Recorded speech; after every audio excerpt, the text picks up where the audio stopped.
Kasi I was always punished to the kitchen, halos araw-araw. Ewan kung bakit, parati akong punished. At sa bandang uli, ginusto ko na yung kusina kasi ang saya-saya, ang gulo-gulo.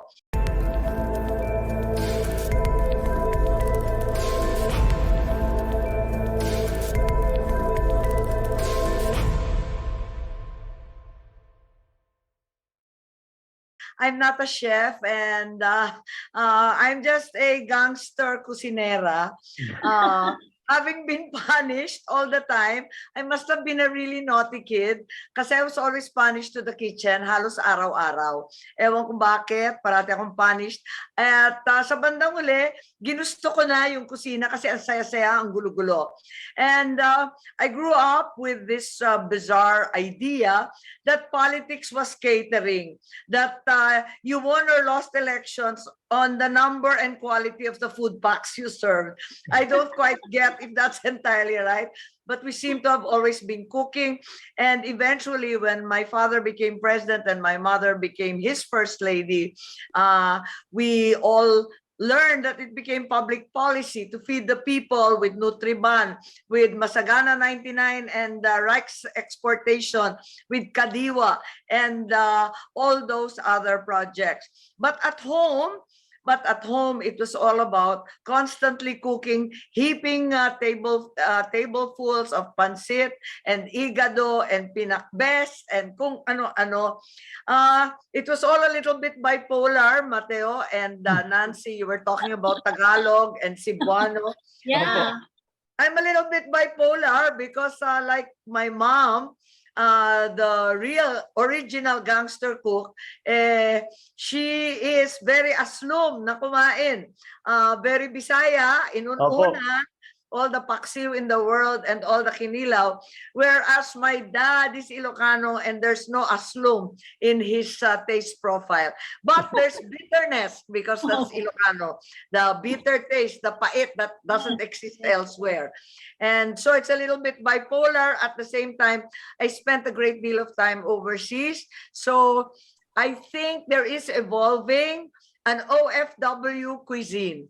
Honestly, the Ilocano diaspora is beginning to create new food, and I think you can find that in LA, you can find that in Nagoya, Tokyo, you can even see that in Paris, weirdly enough, where the caldereta is evolving into some strange banh mi thing, but it's wonderful to taste. So this is maybe a glimpse of my life through food. It shows how matakaw we all were, but at the same time, how it brought my extremely public, highly busy family together, all these dishes. At the end of the day, I suppose food is family. Food is love, food is abundance, and food is getting together. I think COVID only made that clearer when we couldn't see each other, and even having all those delivered meals wasn't quite the same as being around a table sharing a meal. So this is our pinakbest, guys.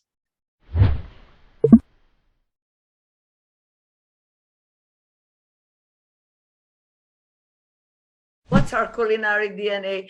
I think my mother was the one who taught us the joy of cooking and eating. My mother's very, very adventurous. There's very little she won't try.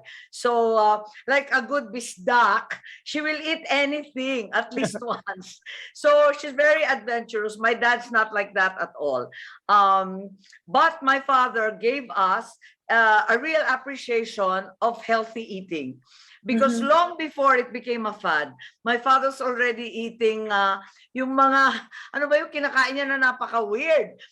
Meron na siyang mga soybean ek-ek, at meron na siyang wheat germ ewan, and he was already cutting out almost all red meat. Parang 4 times a month yung red meat.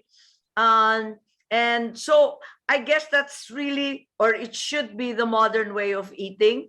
We're going towards him. It's weird because my children who are athletes all want to eat that way. But of course, it doesn't have to taste like soldier's grub.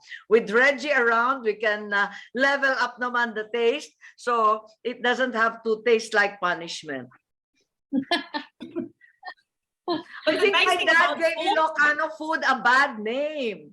It's all his fault. No, and I think one thing about Ilocano food also is that we have all these vegetables that are just native to us. And we like calling them our boutique vegetables, di ba? I don't know about boutique vegetables. We are so kuripot that whatever you plant, you're gonna sell in the market. So what you eat, you forage in the gubat somewhere in the bundok. Whatever you find for free, you eat that. So yung mga noma-noma ek-ek ni recipe and all that, that's very Ilocano. We've been doing that forever.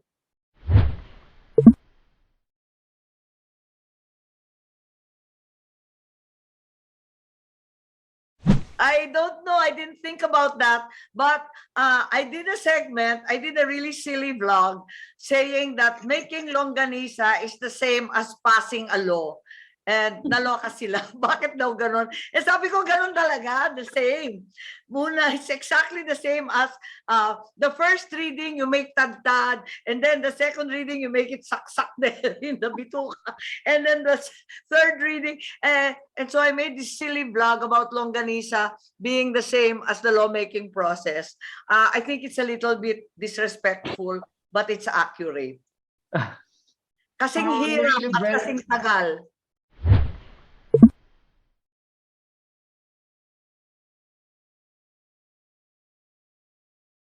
In addition to cooking what's in season, from my lola's time, kasi mga kuripot nga, di ba, we're so matipid, the summer's harvest is always turned into what I now know is called a sofrito.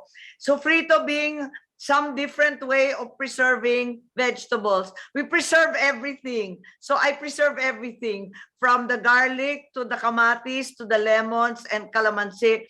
After summer, we preserve them, whether it's sun drying them or pickling them in suka and oil, or now we can freeze them, basta all sorts of things so that they can hold over until the rainy months when the prices are insane.